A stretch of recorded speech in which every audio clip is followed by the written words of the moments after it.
yang telah kami bahas dan kami siapkan, rencana kerjanya adalah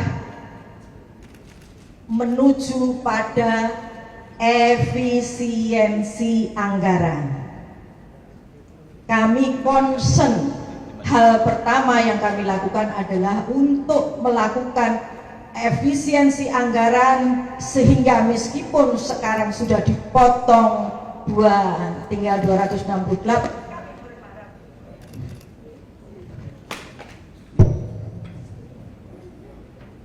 kami berharap masih bisa menurunkan lagi, namun tidak mengurangi sasaran. Jadi kami akan terus melakukan efisiensi anggaran di berbagai bidang. Dalam rangka efisiensi anggaran, maka hal yang kami lakukan adalah pertama, refocusing penerima manfaat. 2. Moratorium dapur titik-titik baru. 3. Pembenahan dapur-dapur yang telah berdiri dan telah beroperasi agar sesuai dengan standar untuk menghasilkan makanan yang berkualitas, termasuk perbaikan dan pelatihan SDM. Artinya bila dapur itu tidak sesuai, tentu kami akan lakukan suspend. 4. Merealisasikan program MBG untuk daerah 3T, tertinggal, terdepan, dan terluar, dengan beberapa alternatif skema pelaksanaan agar tidak membebani APBN. Nah, itulah yang sore hari ini kami konsolidasikan, jadi kami fokus kepada efisiensi anggaran. Demikian dari kami, dan insya Allah kita akan bertahap bicaranya. Kita akan adakan jumpa pers sesering mungkin, mungkin minggu depan juga kita akan jumpa pers lagi tentang tema-tema yang lain. Tapi sore hari ini kita bicara pada efisiensi anggaran. Terima kasih. Baik, terima kasih Ibu Nani, Ibu Waka dan Pak Waka. Apa ada yang ingin disampaikan juga? Baik, selanjutnya kita masuk ke sesi tanya jawab. Untuk pertanyaan kali ini kami batasi maksimal 3 pertanyaan dan temanya terkait perbaikan tata kelola pelaksanaan MBG dan efisiensi anggaran saja ya. Karena nanti untuk manajemen pimpinan yang baru ini kami akan rutin melakukan konferensi pers setiap minggu. Jadi mohon untuk setiap minggunya ada tema-tema khusus dan tidak boleh di luar dari tema itu. Terima kasih. Mungkin silakan sebutkan nama dan medianya.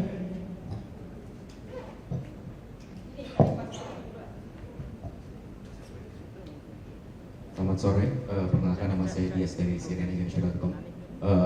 Bu Danik tadi sempat mention kalau akan ada moratorium ya untuk dapur MBG. Nah itu yang di moratorium apakah sudah tidak bisa mengajukan pembangunannya lagi, atau misalnya mungkin yang lagi berjalan itu di stop dulu, atau bagaimana? Mungkin boleh tolong dielaborasi lagi Bu. Terima kasih. Boleh, terima kasih Mas. Jadi kita sekarang ini kan banyak sekali yang mendaftar dan posisinya ada persiapan, ada apa gitu.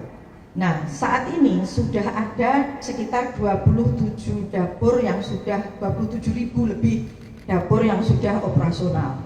Kami akan beresin dulu ini. Misalnya di satu kecamatan ini cukup kok 6 saja. Sudah, ya 6 saja. Jadi moratorium. Nah, lalu apakah nanti dibuka? Kalau kemudian setelah kita lihat kurang, baru kita buka lagi pendaftarannya. Jadi kami beresi dulu Mas, beresi dulu. Karena apa? Jujur sekarang yang numpuk ini di aglomerasi, yang 3T belum kesentuh. Jadi Pak Presiden pesennya kami harus ke 3T dulu. Demikian Mas. Berapa lama Bu ini untuk moratoriumnya? Ya secepatnya lah ya. Pokoknya ya kan kita intinya pemerataan. Pemerataan itu dalam arti bukan pemerataannya dapurnya harus dapat PM itu enggak, tapi pemerataan dalam arti semua anak-anak harus dapat. Tapi juga tidak dengan banyak dapur. Kalau banyak dapur kan tidak efisien, karena kita sewa dapur toh. Nah, ini untuk kita rem dulu dan ditata. Berapa kira-kira misalnya satu kecamatan, satu kabupaten ini idealnya berapa? Ini gampang banget, cepet karena kan kita sekarang kerjasama dengan Dikdasmen, dengan Kemendikbangga ya. Jadi untuk menghitung nanti berapa sebetulnya yang dibutuhkan. Demikian. Ya mungkin dari tengah, lalu nanti ujung kanan. Selamat sore Bu Nani. Pertama saya Lydia dari beritaNasional.com. Ibu izin tadi sempat dibilang untuk yang di 3T itu dengan metode dengan model lain gitu ya, nanti MBG-nya itu mungkin bisa dibagikan bagaimana. Dan anggarannya tadi kan mau dipotong, kira-kira udah ada rinciannya belum Bu, besarannya bagaimana yang bisa diefisiensikan, dan yang untuk di 3T difokuskan kira-kira berapa gitu. Terima kasih. Terima kasih Mbak Lydia. Kita kan hari pertama urung ngitung-ngitung angka Mbak. Saya belum kita ngitung angka, tapi intinya dulu kan formalisinya menggunakan dibangun dengan pakai seluruhnya anggaran negara.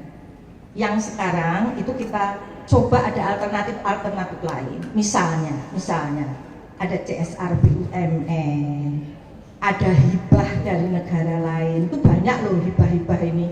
Bahkan sekarang sudah ada juga beberapa yayasan yang menerima hibah untuk membangun dapur, ya.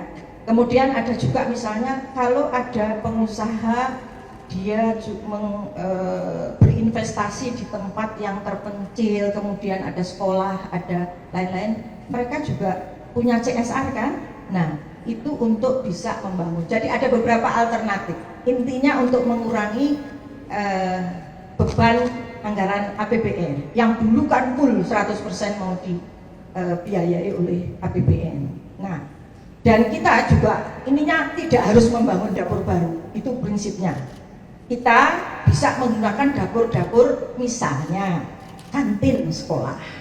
Karena 3T ini cuman ada yang 200, ada 81, ada 47 orang di wilayah-wilayah itu.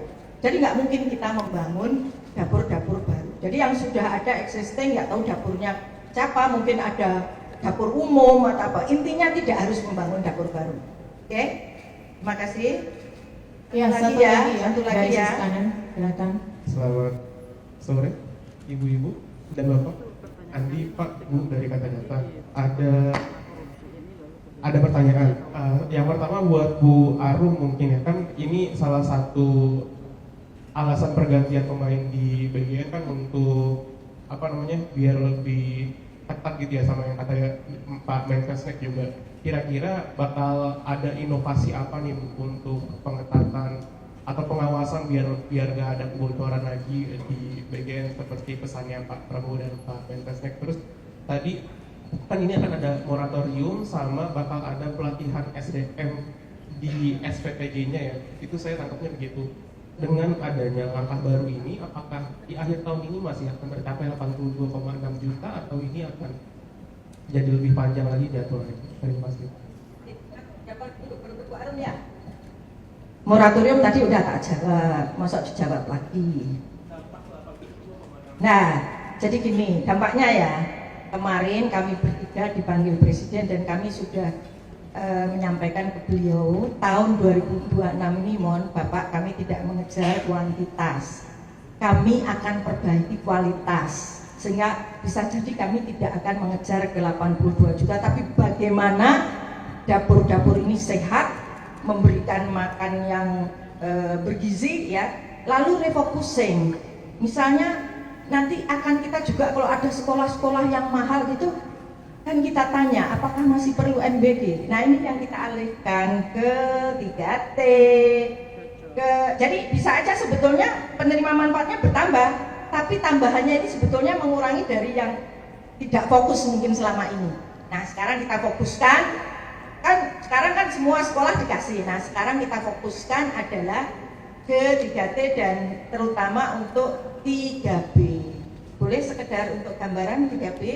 Jadi setelah kita diskusi dengan para pakar, kami ini selalu diskusi dengan para pakar untuk mengambil kebijakan. Kami kumpulkan dengan para profesor di bidang anak, dokter anak, lalu ahli gizi, bahwa mereka itu mengatakan bahwa intervensi gizi itu paling bagus adalah saat mulai kandungan bulan pertama sampai usia 9 tahun atau sampai SD.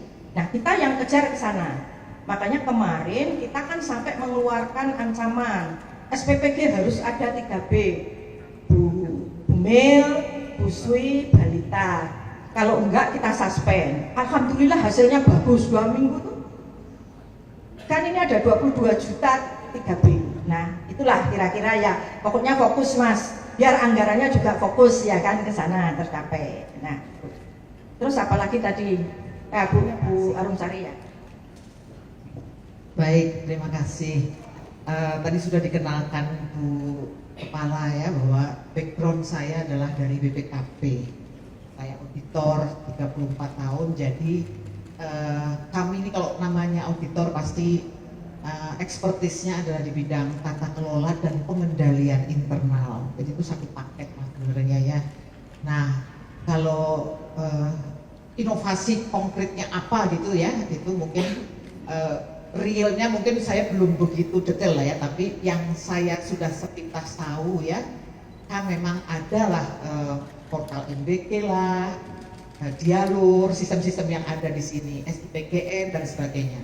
Hari ini saya sepintas sudah melihat belum terintegrasi, kemudian validasi, proses validasinya itu sepertinya belum ada. Jadi hal-hal itu yang nanti akan menjadi concern saya, karena kalau kita bicara tata kelola tapi kita tidak membuat sebuah sistem, tidak kita masukkan maksudnya ya, tidak kita masukkan ke dalam sistem, maka akan tergantung orang toh.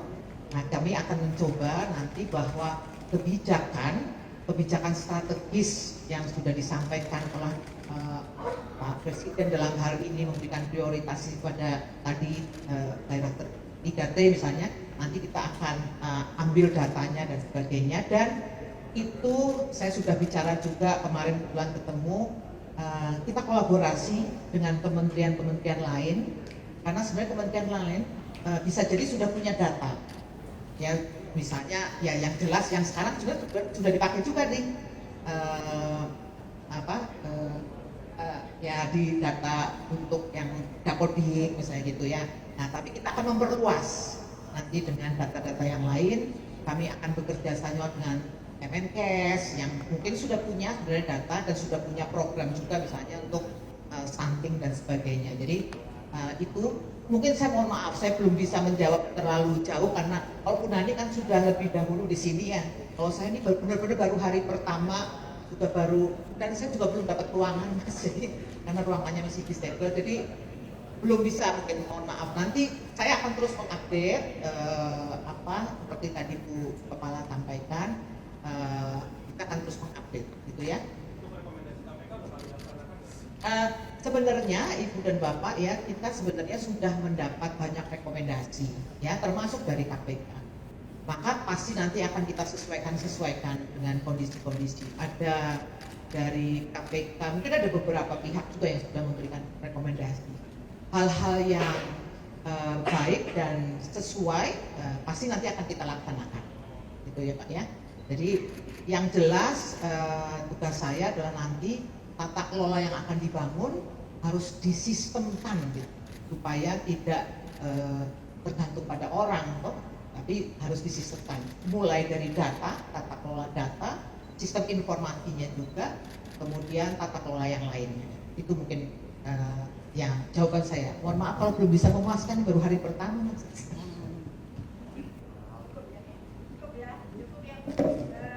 Terima kasih teman-teman semua. Mohon dukungan. Pakai mic Bu. Ya.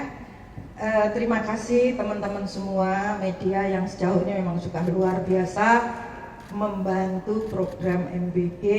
Mohon doanya, mohon dukungannya, dan mohon dikoreksi kalau kami salah.